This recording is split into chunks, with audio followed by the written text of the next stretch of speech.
You're lying in bed next to your spouse, and their body is inches away, but it might as well be miles. The soft glow of the bedside lamp casts long shadows across the room, but you hear that quiet breathing, but it isn't bringing that calm that it used to because the connection that you have is completely gone. You see, you haven't talked about anything real in weeks.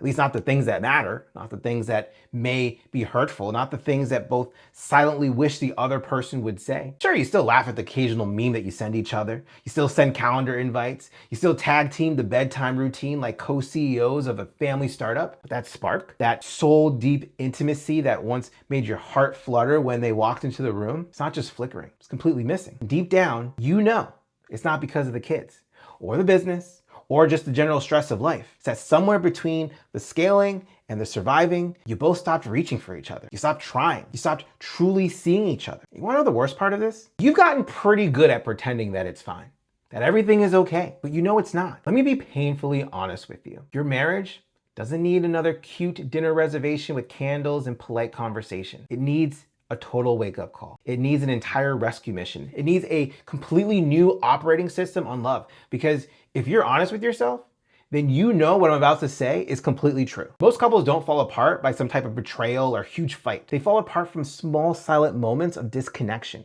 stacked on top of each other until they forget how to be close again. It starts with a missed conversation, then a missed touch, then a missed moment of authenticity and truth, until one day, you're just roommates, living in the same house, sleeping in the same bed, but carrying two separate lives. Now, over the past 16 plus years, I've coached hundreds of married entrepreneurs, and I've seen this movie so many times before. You're ambitious, you're driven, you're purpose-filled. I believe you're probably building something out there that matters in the world. But at home, I imagine you feel like you're failing. Not because you don't love your partner. I know you do. And it's not because you're a bad person. I know you're not that. Because you're running your marriage like a P&L sheet. Logic over emotion, systems over spontaneity, presence in body, but absence in soul. Like, you don't even know how to say, like, I miss you. You don't know how to ask for more without igniting another Cold War. So you just stay busy.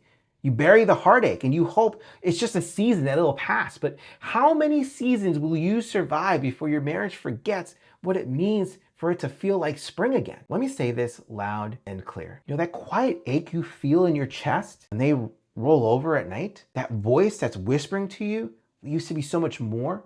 The sense of emotional loneliness, even when they're sitting or laying right next to you? That's not nothing. And the longer you wait to address it, the more damage it's going to do. The silence slowly turns into resentment. The distance becomes detachment. And the love, it doesn't burn out, it freezes over until your spouse stops trying altogether. They stop showing up, they stop opening up, they stop initiating, they stop believing things could ever change.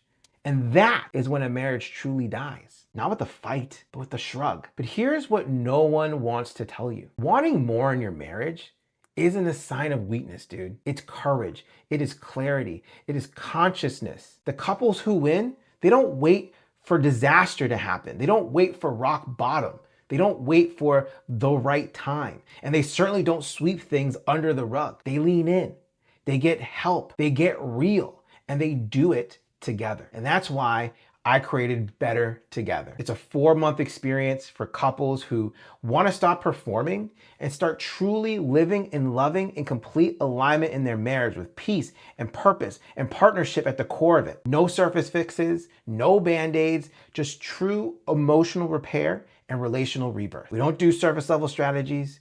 We get into the deep end of real conversations. We help you build the emotional safety, the communication tools, and the connection rituals that actually transform your marriage, not just maintain it. We dive deep into things like the blind spots that you've both ignored, the old wounds that you tiptoe around, the unmet needs that you're too tired to even express. And we do it in a way that honors both of your ambitions and your relationship.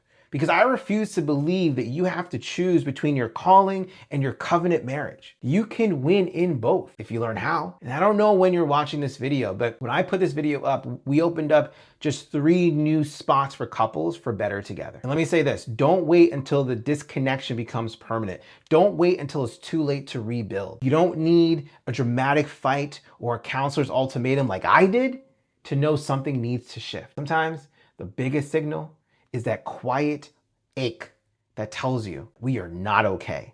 And I don't want it to stay this way. And if that's where you are, I know that we can help. Now, I don't know if there are any spots available by the time you watch this or if we're accepting any more right now, but if what I shared really resonates with you, even just a little bit, then this might be your wake-up call. Click the link below in the description, or you can DM me personally. I'm on Instagram at @ThomasEdwardsJr.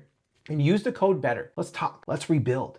Let's remember what it means for your marriage to feel like home. Because when you learn how to do it right, you don't just get by, you get better together.